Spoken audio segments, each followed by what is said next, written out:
For some, being in the trades is just a job and a means to an end. For others, it's a calling, a part of their very existence. Some tradespeople hold themselves to the highest of standards and hold true to the things they believe and care about.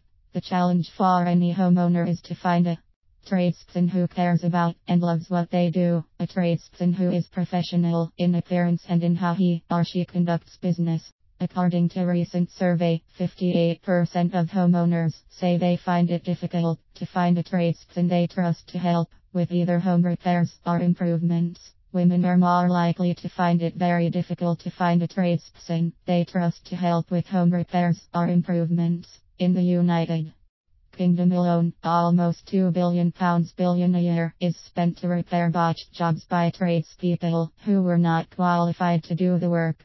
Although there are many trustworthy tradespeople throughout the world, why do so many homeowners experience difficulty finding an honest, reliable professional tradesperson? The answer is not easy, but I will attempt to share my experience and opinion. I have over 30 years experience as a tradesman, with experience in building construction, plumbing, tiling, plastering and decorating. As a young man, I enjoyed going to school, but my focus was always on earning a living and raising a family. As a result, I decided to leave home during my late teenage years to attempt to make my mark on the world. Once out there, although I had good work ethics, I found it difficult to land a good job because I did not possess the qualifications required, nor did I have a university degree. Consequently, the only jobs available to me were labor jobs or working at a convenience store. Fortunately, I found a tradesman who hired me and jump-started my career by teaching me how to lay tile. From that point, I learned the building, plumbing, plastering and decorating trades. Most schools are under pressure to keep kids in the classroom until they graduate. Unfortunately, there are many youngsters who are either not academically inclined and have difficulty with studies, or for one reason or another have become a disruption to classmates. As a result, more schools are forming a department called alternative provision or alternative learning. This is where many non-academic and or disruptive children are finding themselves. Alternative provisional children are exposed to alternative forms of learning such as the work-study program.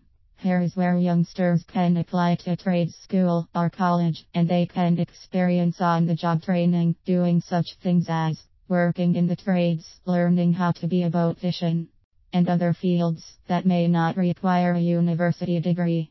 Thus we have an abundance of youngsters becoming tradespeople because they cannot find gainful employment due to the lack of a university degree or another specialized training.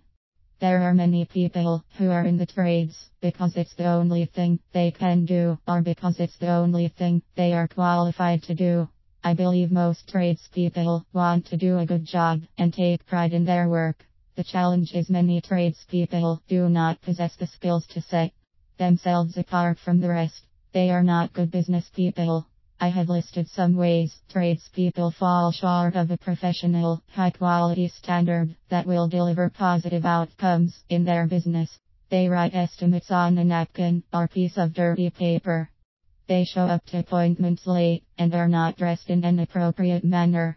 They forget to send out invoices or forget to follow up on outstanding invoices. They do not schedule their time efficiently and live a feast or famine existence. They do not provide clean, professional customer estimates and invoices, nor do they have systems to track them. They do not manage conversations with customers. A customer may say one thing today and another thing tomorrow. If you do not have record of that conversation, the job will turn into confusion and become a he said she said challenge. They do not carefully manage their time and miss or forget to respond to customer calls. They do not have systems in place to maintain an accurate customer base. They find themselves having to chase customers for payment. They do not have a professional presence. The list can go on, but I think you get the picture. Life is good when you are working. However, there always comes the time when you are not as busy as you would like. This is the time when many tradespeople begin to ask friends for work, or they look into joining some website that promises to send them leads. I have found these sites to be misleading because they do not address the real issue, helping tradespeople to become more reliable and professional. These sites charge high fees, but do not produce the goods. Let's be honest. How can anyone refer a trusted trader?